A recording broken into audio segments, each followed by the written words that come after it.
In this tutorial, I'll show you what is needed so we can submit your app to iTunes. So we want to click Native Apps, and we want to click iOS app here.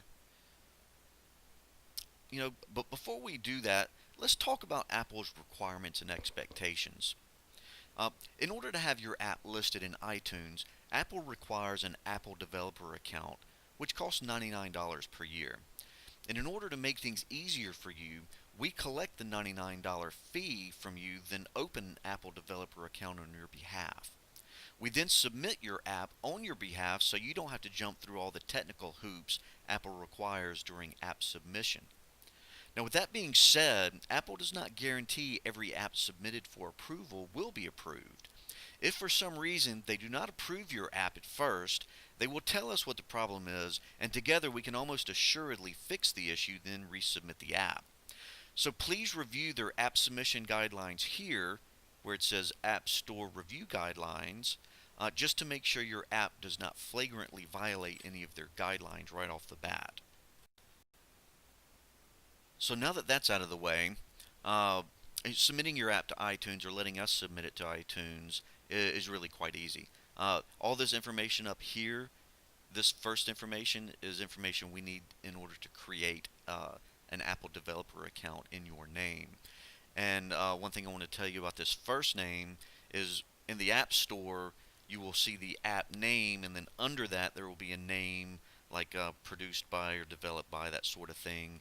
And whatever you put here in the first name, that is what's going to be there. And it has to be a person's name. It cannot be a business name.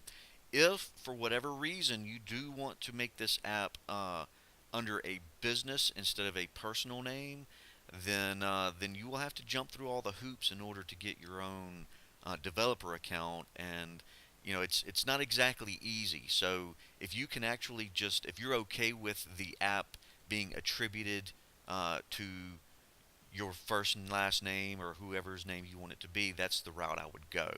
So let's fill out the first name, you fill out the last name, fill out an email address, date of birth. Again, this is information that we don't want, but Apple requires it in order to get an Apple developer account. Street address, city, state, zip code, country, and or region if it's not the United States.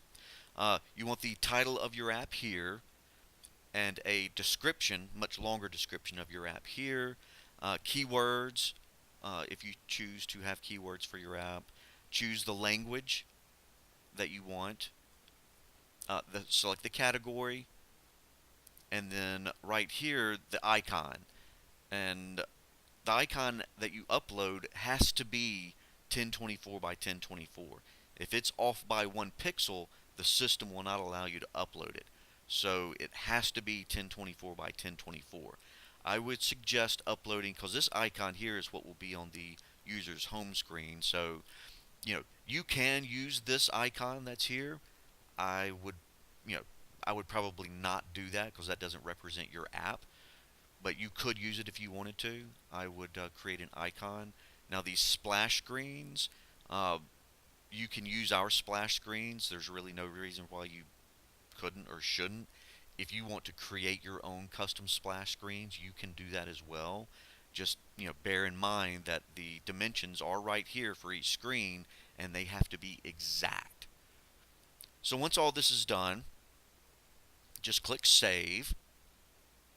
And then if you haven't done so already, you'll want to go to your billing area, and then you will click Buy Now,